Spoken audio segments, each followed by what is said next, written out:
الصلاۃ والسلام علیک یا سیدی یا رسول اللہ، الصلاۃ والسلام علیک یا سیدی یا حبیب اللہ، کروڑوں درود کروڑوں سلام بے روح محمد علیہ السلام، تمام ممبر کو السلام علیکم ورحمۃ اللہ وبرکاتہ۔ تو ہمیں مکہ واپس جانے دو، مسلم بن امام علی مقام نے کہا تو ہمیں مکہ واپس جانے دو۔ حر نے کہا کہ میں آپ کو ابھی اجازت نہیں دیتا، اگر ابھی جانے دے دیا تو انہوں نے یزید سے میری شکایت لگا دینی ہے، اس نے میرے خلاف جو طوفان اٹھانا ہے۔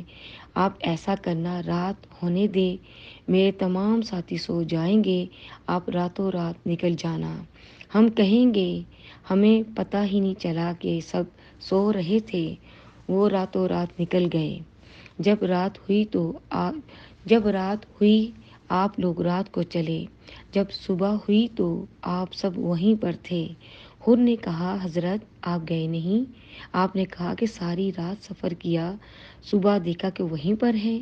اچھا، حر نے کہا آج رات کو نکل جانا، میں کہوں گا ہمارے درمیان ابھی بات چیت چل رہی ہے، اسی رات کو چلیں، پھر اسی طرح صبح اسی جگہ پر تھے۔ 3 راتیں اسی طرح گزاری۔ جب چوتھی رات تھی تو ایک مسافر سے پوچھا بھائی اس جگہ کا نام کیا ہے؟ اس نے کہا کہ کربلا۔ امام علی مقام نے کہا کہ اب ہم یہاں سے نہیں جا سکتے، ہماری شہادت گاہ ہے۔ میرے نانا جان نے کہا تھا حسین کربلا میں شہید ہوگا، سب اترو، خیموں کو یہیں لگا دو۔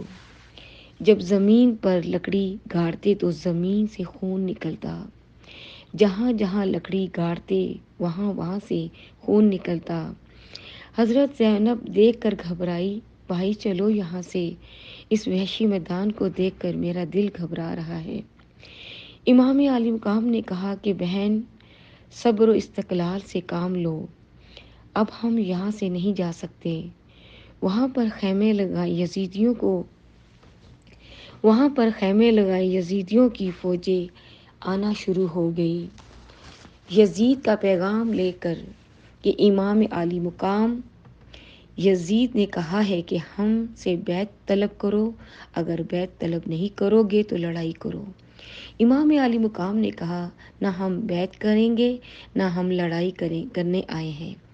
یزید کی طرف سے سخت پیغام آ رہے تھے، ان کی فوجیں ان کے پاس جا کر یزید کا پیغام دیتی کہ امام علی مقام سے کہو کہ بیعت کر لیں، بیعت کرنے پر رضامند ہو جائیں، اگر رضامند نہ ہوتے تو حسین علیہ السلام کا سر کاٹ کر میرے پاس لایا جائے۔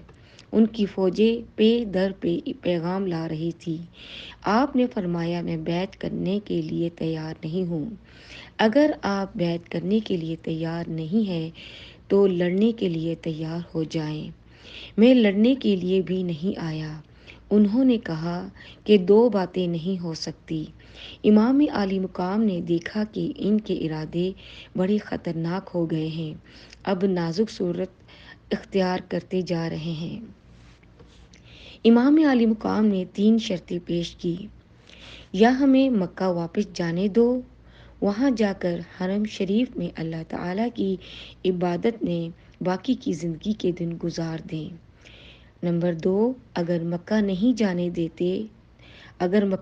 جانے دیتے ہو تو کسی اور ملک کی طرف جانے دو جہاں پر کفار و مشرکین رہتے ہوں، وہاں پر رہ کر ہم دین تبلیغ کا کام کریں گے، لوگوں کو اسلام کی دعوت دیں گے، ان لوگوں کو مسلمان بنانے میں لگے رہیں گے۔ اگر کسی اور ملک میں بھی جانے نہیں دیتے ہو تو یزید کے پاس لے جاؤ، ان سے گفتگو کرو، امید ہے کہ ہمارے درمیان کوئی صلح کی صورت نکل آئے کہ حالات اچھے ہو جائیں اور خون خرابہ بھی نہ ہو۔